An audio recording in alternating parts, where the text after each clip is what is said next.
Hello, hello, hello. Good morning, good morning, good morning. I say morning because it is morning here. But welcome, welcome, welcome to everything Aja. Woo, woo, woo.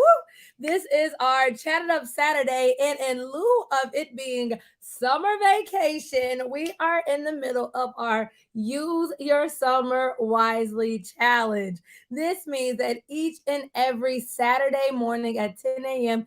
Eastern Standard Time this summer, I am giving you ways to use your summer wisely. Think ahead and be able to prepare for the school year in a way that is not stressful, simple steps, easy do. That's it. But I'm really walking you step by step of things that you can do right now during summer break in order to literally amp up your classroom for the upcoming school year. Good morning, good morning, good morning, good morning, Mimi. Welcome, welcome, welcome. Well, if you're new here and you're like, what is the Amp It Up Summer Challenge all about? I mean, Use Your Summer Wisely Challenge all about. Um, Let me just break down what we are doing this summer. Like I stated, each and every Saturday. So there's 6 Saturdays, well, almost each and every Saturday, but there are 6 Saturdays this summer where in which I'm giving you a live tutorial right here. So you are in the right place. So far, we have built our own digital classroom and our own digital library. So if you missed those trainings, no worry. At the end of this training, just click the link in the description and boop, you'll be taken to the YouTube video in which we did our live tutorials. This week, today, whoop, whoop, we are amping up our physical classroom library. So today we're going to talk about 3 ways that you can take your reading center or reading area, and then amp it up so that it can align to the science of reading. Do I have anybody that is just now going into a school year in which you indeed are doing the science of reading? In fact, we're going to talk about the transition in a second, but most of you guys, maybe like so many other teachers all over the world that are going from being in the balanced literacy spectrum and you're transitioning into science of reading. And so you'll notice that a lot of the things that you were doing or are, you've been doing the last 20 years, quote unquote, aren't correct anymore. And you're like, wait, what in the world? I've been doing this for like 20 years. My reading center has been the same for 20 years. So today I'm going to literally walk you through 3 really simple and easy ways that you can take what you are already doing or what you already have within your reading area and then amp it up so that it aligns to structured literacy and the science of reading. So give me a big thumbs up in the chat box if you are ready for that, and make sure you tune in next Saturday, because next Saturday we'll be talking about kicking off healthy relationships. So kickstart, it says kick healthy relationships, but it's supposed to say kickstart some healthy relationships. And then after that, we'll take that next Saturday and talk about meet the teacher open house prep. So it's kind of like a part B, part A, part B, as you are equipped with what you need to really kickstart the beginning of the school year. So we're going to do that already this summer. So when you go in for pre-planning and you're like, hey, Aja already helped me. We're already done with that. And then we'll take a Saturday off. Woo, woo. Yes, I believe in breaks too. And then we'll literally kick it off and kind of have a hurrah as we go into the new school year with transition into structured literacy. I'll teach you ways of, instead of, y'all, let me tell y'all. Can I just say something real quick? I saw this thing on the internet of this teacher, and she was going through the whole transition from balanced literacy into science of reading. And it was so crazy because you know what she did? She took all the books she had in her bookshelf and just dumped them, threw them away. She was like, I can't do it. They said level libraries are bad. And she threw away all her books. No, no, no, no, no. Do I have anybody who's like, yeah, guilty? I threw away all my books. Don't do that. In fact, today I'm going to share with you what to do instead, and then we're going to end our Use Your Summer Wisely challenge with me teaching you other ways that you can transition what you've already been doing and just align that into the science of reading or structured literacy. So that's what our Use Your Summer challenge is all about. Use Your Summer Wisely challenge. Let me say it correctly. It's all about. Good morning, good morning, good morning, Keisha. So glad to see your face down below in the chat box. And I didn't mention the main thing about the challenge is that each and every Saturday, you can literally walk away with a freebie. Yes, yes, yes. We have done free digital classrooms. So you have your classroom on Canva, free classroom on Google Slides. Last week we did your own a classroom library digitally. So you don't even so your website for the year is already done. Today we are going to be giving another freebie away. Boop boop boop. But I mean, you guys all get it. So, so each and every Saturday, make sure you come back for that week's freebie. All right. Introduce yourself down below in the chat box. Let me know what is your name, what do you teach, and I want to know how would you categorize or describe your classroom library? And I say classroom, you might be homeschool, but you have a homeschool classroom, right? But how like what are some things if I were to walk into your house and see your homeschool environment, or if I was walk into your classroom, what would I see? All right, so kind of like drop that down below in the chat box, and we are going to chat about it. Let me know what would I see while you are dropping that down below in the chat box. Let me just introduce myself a little bit. Hi, my name is Aja. I'm an educational consultant. I've been a kindergarten through fifth grade curriculum specialist, meaning I was the administrator over all things teaching and learning, from creating classes to leading all the PLCs, leading all the data analysis, doing Title One plans for the school. You name it, I was over it. Also, I've spent over a decade, now I can darn near say 15 years in Title One schools. I have my reading endorsement. Um, I'm certified in correcting and diagnosing reading behaviors, as well as certified in Orton Gillingham as well. All right, all right. Enough about me. Let me tell you a little bit about what we do here at Everything Aja. I literally help parents, homeschool parents and teachers with everything they need. Oh, it's like going crazy. Everything they need to teach their struggling readers how to read on grade level, without feeling overwhelmed. So often when you have struggling learners, we as educators and teachers and parents, we get so overwhelmed and frustrated. And so with my services, this is what we do here, on Saturdays and all day long, all week long. You can find so much free content. But I help them go from feeling frustrated, overwhelmed, and burned out in order to feel confident, prepared, and knowing that they are making a difference. So that's a little bit about me. Welcome, welcome to the Use Your Summer Wisely challenge, in which today we're talking about how to amp up your classroom library and make it align to the science of reading. All right, so let's talk about what is the science of reading. All right, so I'm gonna make this a little bit interactive. Even if you're watching a replay, no worries. I want you to tell me right now, in your own words, what is the science of reading? I know somebody's out there like, wait, what? What? Wait, what?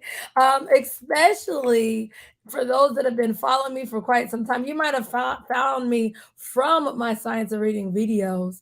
But right now there's a huge push and wave within the education system right now, and so what it is, it's this big, like, I like it because it's like this big pool right now when it comes to education. However, with the science of reading, all it is over 30 years of research, really studying how the brain learns how to read. So the fact that we are born with the ability to speak. We are born with the ability to learn language, but we are not born with the natural ability to read. So while we're able to learn how to talk as babies and children, we're not able to learn how to read. And so what the science of reading does is it breaks down how the brain then learns language development and how that language development then correlates to reading. And so within that research, we have now learned that children must be explicitly taught how to read. I don't understand why it took 30 years for people to realize that.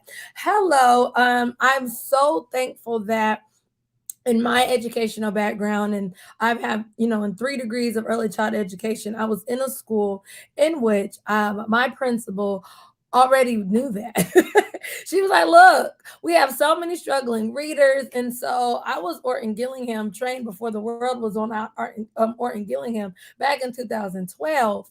And that's one of the reasons that I was given the tools to help struggling readers learn how to read, because when I was a little girl, I was not taught how to read explicitly. I was not taught how to decode words and sound things out. And so now that that research is readily available on the internet, I mean, just Google science of reading, and you will find so many things on the internet all about the science of reading and how it relates to a child's brain learning how to read. And so within that, within all of this research, we now, know that what I already knew, that kids have to be taught how to read, period. Okay. But taking that a step further, doing it in a very systematic way, a way that takes them from basic skills to more complex skills. And so, what we're going to actually do is I'm going to give you 3 different things that you can do within your classroom library. In order for it to align to the science of reading. And so you might be saying, okay, you're telling me science of reading is how the brain learns how to read, but what does this have to do with a classroom library? Well, let me just paint the picture really quick. So, and I'm totally down for your comments down below in the chat box. Most of us, coming from classroom teacher, homeschool teacher, we have an area in our classroom that children go to read, right? Before the science of reading came out, you had most of America on the balanced literacy framework. And with that, we were really taught leveled libraries. Do I have anybody that still has a leveled library? Like in which children are on level A, level B, level C, it goes all the way to Z. And then there's a level library conversion chart where you have a child's grade level and then you correlate where they're supposed to be.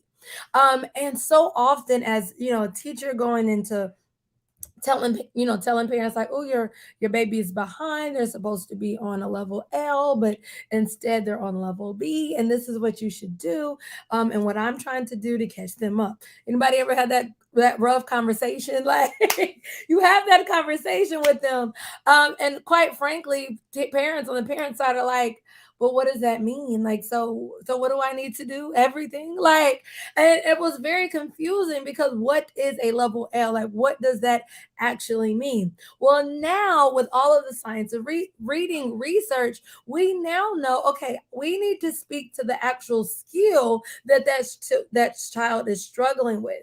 And if we can speak to the skill, then that helps all parties know what to actually work on. But I have this beautiful level library that I've been using for the last 20 years. I don't, all my books are labeled. They have level F, they have level D. I don't want to go back and redo all that work. Well, you don't have to. All right, so let's get into 3 wonderful tips that you can do to align to the science of reading. So the first things first is, keep what you already have. If I, It's more important to make the area comfortable. If you already have bean bags, that stays the same, no matter if you're doing science of reading or balanced literacy, let me tell you. You want to have some sort of seats, whether that's flexible seating. Let me know down below in the chat box, what do you already have within your classroom? I know for me, I like bean bags, and I also do the crates. Dang, I should have brought my crate. It's in the garage. I still have my crates in the garage, man. But nonetheless, what I did was just take a regular, regular carton, and I just grabbed the crate from probably Walmart. I can't remember. It's been so long. And then literally sewed like a pillow on the top of it. And very comfortable, lets kids feel like they're doing something different, lets them feel like they're sitting somewhere different. Just allows them to feel special, just a little special, right? But you want some sort of seat that makes them feel comfortable, right? Carpet is another big thing, whether you have like a rug, if you have like the little letter cutouts, whatever you have to make some sort of carpet, right? Good morning, good morning, good morning. Most classrooms you have the tile floor, and that floor is dirty, is nasty. I don't know about y'all, but my custodian was not cleaning the carpet and at all. I remember y'all, like my first year teaching, I remember him actually telling me, look now, I do not come over here and clean this every day. You have to sweep your own carpet. And I was like, I have to sweep my own carpet. What do you mean? Do I have anybody who's like, yep, that all me, all me, all me. But yes, you want some sort of carpet because you want it inviting to the children. And so I say something that you can literally sweep easily, sleep easily. And I say that and you know, shout out to the custodians out there. But I know my first year teacher, my custodian was like, I am not sweeping the carpet in your reading center. And he meant that. He said not every day. He would do it a little bit. And then you also want to make sure that there are colors. There's something about colors in the reading center that brightens up the mood. In fact, science, and we're not going to keep going into science, but studies show that our environment really dictates our mood. Have you ever walked into a room that's dirty? Okay, come on, mamas, come on, mamas. I, our children, they are like, they don't clean up after themselves, dirty dishes. If you leave it up to them, they'll have their food just sitting on the table for 10 years, the toys everywhere, you're stepping over toys. And if you leave it up to them, that's how they would keep the house, right? And I don't know about you, but the moment I walk into my daughter's room, I instantly get irritated. Like instantly. Why? Because my mood changes based on the environment. On the flip side, I could walk into, there's nothing like, I say, a model home, because I feel like they keep those model homes. Have you ever like walked into a model home in a new construction neighborhood? They're just so clean, warm, and inviting. They smell good. They do everything they can to set the environment. Why? Because the environment dictates the mood. They understand the correlation between the environment and a person's mood. Same way in your reading center. You want to set an environment that then dictates a child's mood. And so things that can help that are seats, carpet, colors. And so this is an example of, boo, boo, boo. I'm going to try to, there we go. I'll just take me out of it. This is an example of simple reading center, but notice the seats are using bean bags. Notice they have a little bit of carpet, and they do have a place where books are. We're going to talk about that in a minute. This is another example of being able to have a classroom that has multiple examples of flexible seating. So I see some bean bags. I see like those low stools. I see traditional desk chairs. I see a rug. And there's multiple, things in which, or areas and literally things in which a child can sit in. There's another example, flexible seating. I don't know what those seats are on the floor, because baby, I want some of those. I literally saw this picture. I was like, man, Well, I want those seats, like the little chairs on the floor, super dope. But you see those chairs, you see bean bags, you see the little flat chairs, you see the stools, you see the traditional desks, you see all these different, you see a couch in the background, but there's different options in which a child can choose to sit in. Here's another example, even more realistic. You have like the outdoor picnic chairs. Hello. Did you know you could use those in your classroom? Whoop, they have stools, they have the little I forget what those are called, like the futon chairs. They have a couch. They have like on the back, it looks like they try to make their own little stool with a bean bag. And you see that children have multiple different things to sit in. They have colors. They also have rugs. They have multiple rugs actually to keep the environment nice and warm and friendly, right? All right. So that's the first tip I can give you is to literally keep what you have if you already have these type of things. It doesn't matter if we're doing balanced literacy or science of reading, the environment still dictates the mood. Okay, don't allow the terminologies and all these PDs that I know you're getting this summer deter you from what you're already been doing. Like you know how to set an environment, and I think a lot of it is just let it like you just feeling the reassurance that you have this, and it's not like you want to throw away the last 10 years of teaching, but know that although education has changed just a little bit, reading has changed just a little bit, you still have best practices and you still know what to do. All right, second thing, I told y'all the story about hearing about how the girl literally dumped out her entire leveled library. Apparently, this has been going on all around America. So, next tip is keep your books. If you have books already, do not throw away your books. What you're going to do is just swap them from going from leveled library books to decodable books. And in order to do that, you're going to take your leveled labels. So, those labels that you probably already have for your books that says, Miss Johnson's classroom, level F, and you have that on your book. All you're going to do is take that label and you're going to take it off and we're going to replace it with decodable skill labels, labels in which correlate with the actual skills that a child will be using.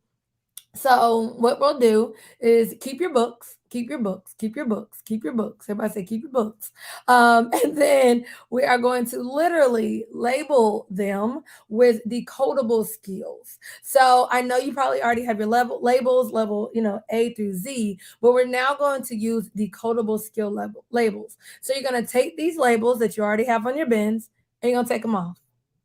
Or you can put the decodable skills on top of it. Okay. So let me just share with you how you can do this. Because you're probably like, okay, well, what do I do? And I actually may have to share my entire screen really quick. Um, we're getting to the exciting part, which is your freebie for the day. I know some of y'all just come in to get the freebie each week. I know, I know, I know. I know, I get it. I know you love me, but you're like, okay, what can I take?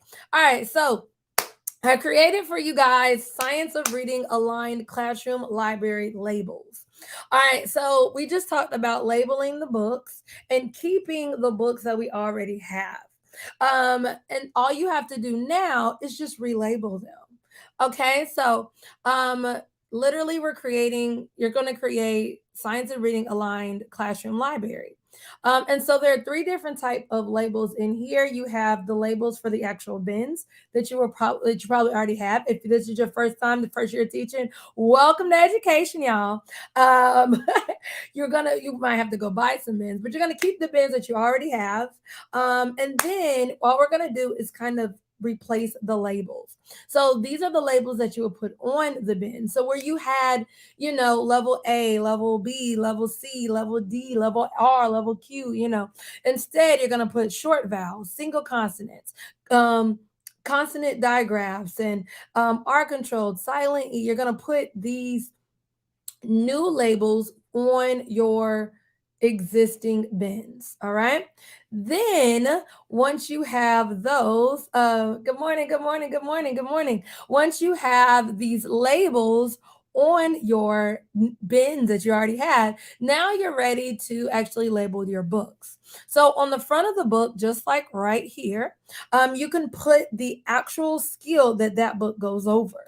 So for those of you guys that teach like pre-K, kindergarten, my early learners, a lot of those level A books deal with short vowel sounds at the beginning. Like for example, I have a printable decodable book, but actually I have. I wonder, trying to see if she has one like right here.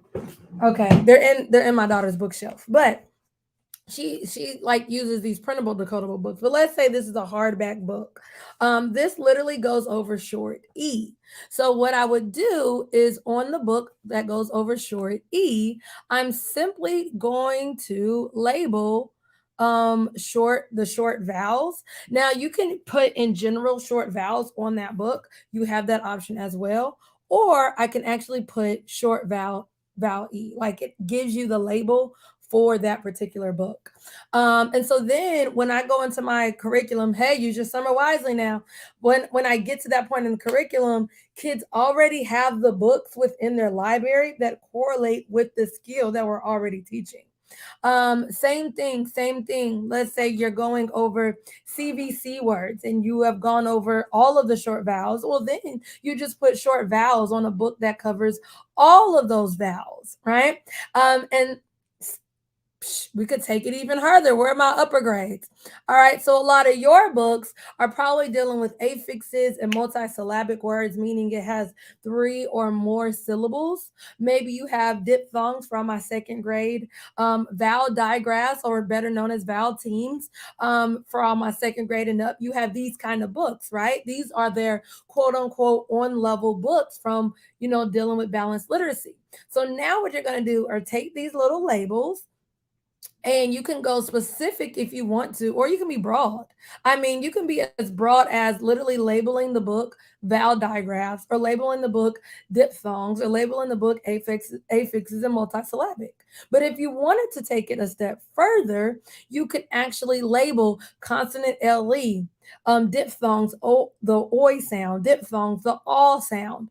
Or you could even take your suffixes. Okay, this book deals with the suffix ing, or the suffix ed, or the suffix and you can actually put the suffix label on that book. Meaning, like, when I tell y'all, you do this now, then throughout the school year, you already have books that align with the curriculum that your school are going to go through. Because schools, let me let you know, they're transitioning into science reading, they're transitioning into structured literacy. So use the time right now to go ahead and amp up your classroom library already.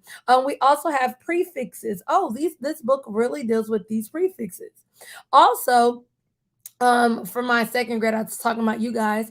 You're probably learning, vowel teams or vowel digraphs. Well, here you have them. You can actually put the vowel team or vowel digraph sound that is repeated in that book. You can put it on that book. Not only that, you have ending consonant blends, consonant digraphs, and everything that's already within your curriculum. Also, in addition to those labels, when books are like within your bookshelf, you might be dealing with the spine of the book. So you also have these little labels that you can, all of these you can print. And I'll show you that in 1 second. But you have this little label that you can then use on the spine of the book, just like bam, right there in the picture.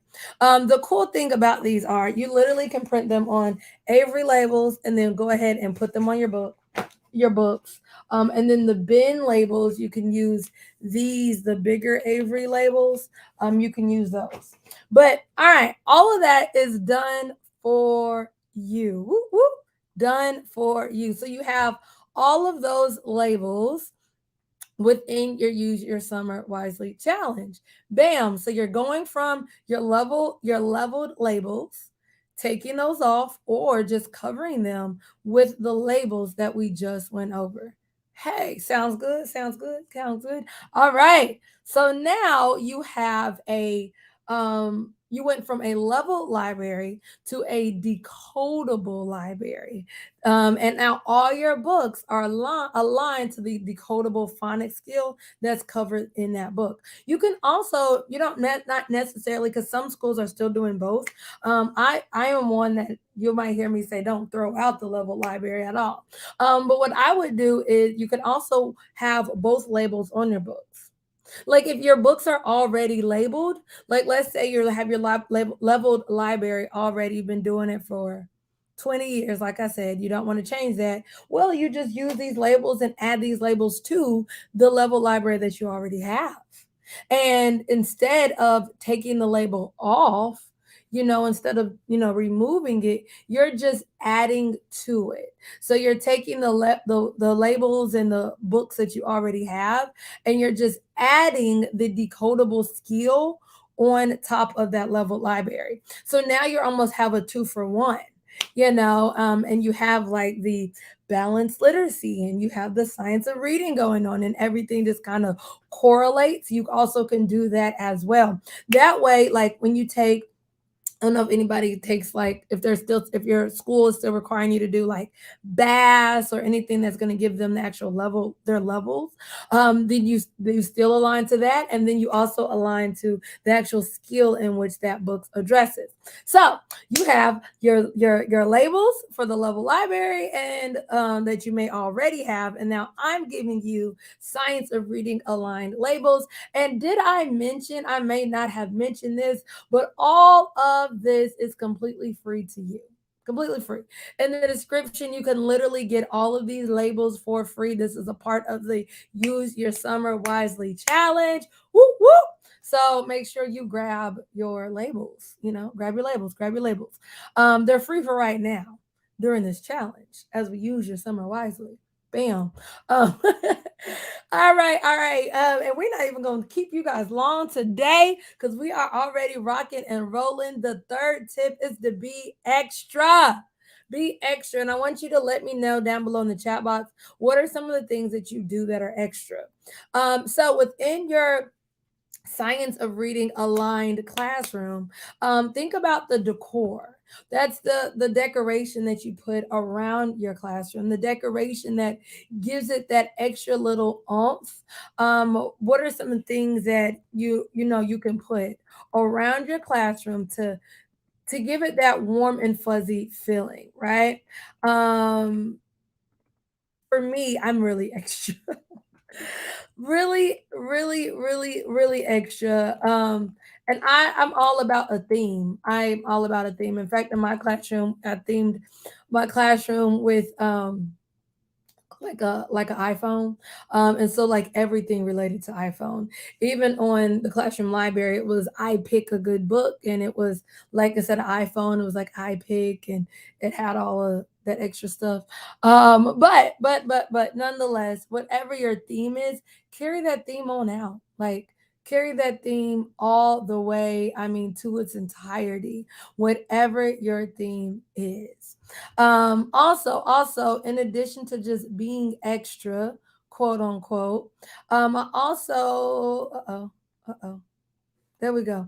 Also, want you can also be extra in coming up with fun ways that children can check in or check out books. Y'all know, or I don't know if y'all know, but I remember when I was growing up, whenever we went to the library, they would have a ruler. Y'all remember the ruler? And whenever you wanted to check out a book or like just look at it, if you're not ready to check it out, you would have to put that ruler into the slot where the book was and then pull out the book so that it could stay organized. I'm sure you have some rulers around that you guys are not using anymore. Hello. But you can take that same concept and apply that concept to your classroom library. Also, another thing that I like to do, classroom jobs. Hello. I like to have a librarian, and this was one of the classroom jobs that would actually rotate. And this job would literally rotate all around. And what we would do, there was like a clipboard that person would use, and they would take the clipboard, and it had a sign in and sign out sheet. And I allowed children to literally take books home. And as they took a book home, the classroom librarian for that week would literally check their book in and check the book out. And so they were able to, like, it allowed them, children that did not have access to books at home, it allowed them to have that option. But it also allowed me to keep up with my books, and it was a fun way for them to check out books. They liked doing it. They loved the job of the librarian. Because the librarian literally had to inspect the book, check their name, make sure that they didn't have any outstanding books, and it kind of like created like a check and balance with my materials. But then it also allowed them to feel like they were in charge, quote unquote, in charge. And so that was how I did check in, check out books. Let me know down below in the chat box if you have another exciting way for kids to check out and check in books. Uh-oh. I don't know why it just keeps going away. Last but not least, another way that you can be extra is the use of book pals. Now, when I say book pals, I'm not saying like, okay, they go into another classroom and they get to read a book. That is a book pal. Great if you want to implement that. But remember, we're talking about amping up our physical classroom library space. So, book pals, stuffed animals. I know you might be like, wait, Aja, I have 25 kids. That's 25 stuffed animals. But you can make it as an option for them to bring in a book pal. So they can bring in a stuffed animal in which they use only during the time that they're in your classroom library. This can be a special little buddy they read to, especially when you're dealing with struggling readers and children that don't like reading in the first place.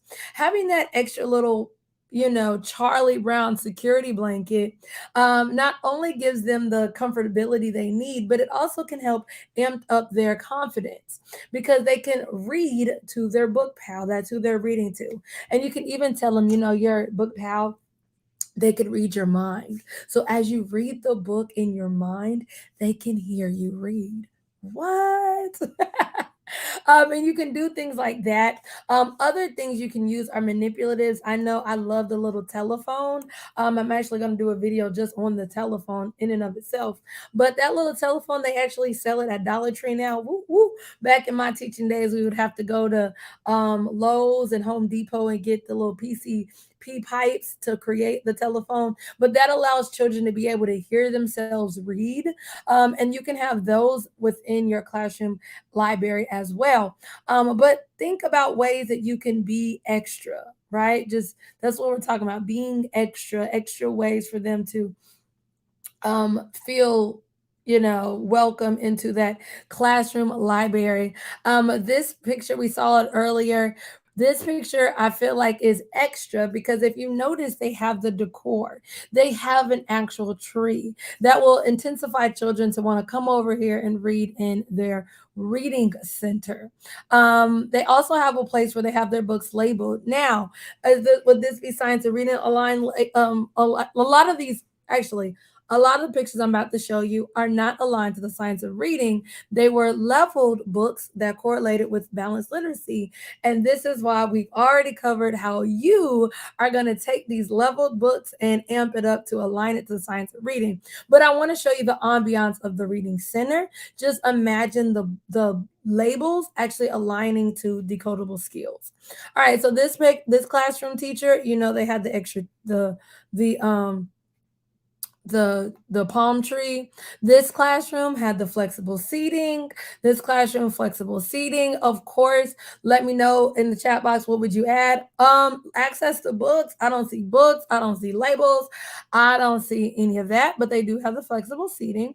This classroom I love. They have the books. I see labels. It looks like they have them all labeled on level library. All this classroom would need to do is replace these level library books with, or add to and put the decodable skills. You also see they have like some decor pillows. You can use that as a book buddy. Maybe everybody goes and reads to the owl. They also have the decor, the colors, so they have their extra flair. You see the carpet.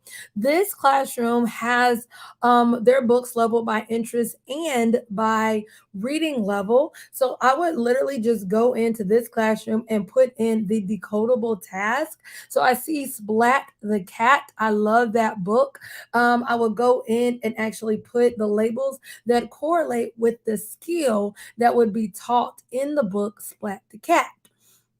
This level library you see already has the levels, and they do have flexible seating. I see on the right they have a whole bench where a child could literally lay and read. All and they have at the bottom the books were already leveled by interest. So they have the level library and they have the interest. They have their books leveled by interest. So take this, add the decodable skill, and voila, it is now aligned to the science of reading. You said love the stuffed animals. You lined the animals on the top shelf of the cubbies. I love that. And then place its initial letter beside it for reference and for decor. Absolutely love it. Yes, Les. Yes, love, love, love. Um, Other examples of how you can simply amp it up. You notice this classroom, they have their carpet, they have colors, they have some pillows and stuff. And so they just have to, it looks like their books are leveled by readers. You're just adding the decodable skill. Once again, this classroom, you can tell it's upper grades from upper grade teachers. They have their levels. You're just adding the skill. You see the pillows. Notice this is for all my teachers who hate a theme. You're like, hey, I'm teaching fifth grade. All that cutesy stuff is not for me. They threw a whole bunch of pillows on the floor, threw their rug. Here you go. The books are leveled, and now you're just adding that extra decodable skill. And there, okay, there we go. So those are some examples of how you can take your classroom library that you already did last year and now align it to the science of reading and structured literacy. So make sure down below you grab your labels. Those labels are strategically aligned to help you literally align your classroom library to the science of reading and structured literacy.